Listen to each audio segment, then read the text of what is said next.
Yod, roho, mwili na muda. Yod, spirit, body and time.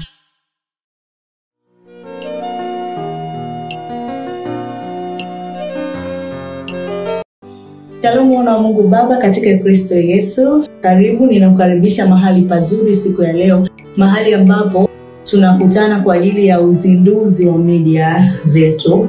Nikupe ushuhuda wa mahali ambapo tumekusanyika siku ya leo. Ilikuwa tarehe 5 mwezi wa pili mwaka 2025, mwaka huu, wakati tuko kwenye maombi nyumbani Twangoma Aleph House.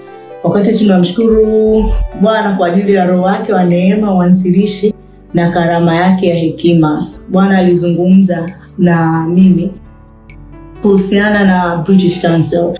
Alikuwa amesema kwamba ametuinulia PTM mtumwa mwaminifu ambaye ni British Council.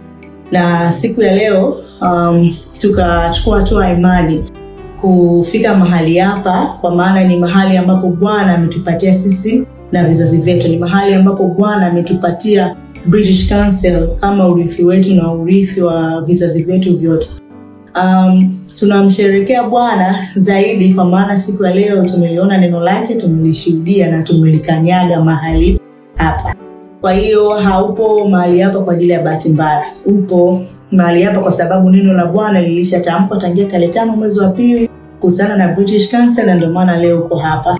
Ninakupatia moyo pia wewe ambaye Bwana amezungumza na wewe juu ya maono yako, unajua vitu vingi ambavyo amezungumza na wewe, ya kwamba Bwana anachozungumza ni kweli na hakika. Kwa maana kama leo, siku ya leo, jinsi ulivyokanyaga udhihirisho wa neno ambalo Mungu Baba alizungumza na taifa lake la PTM, na ndivyo hivyo unatembea katika huo udhihirisho.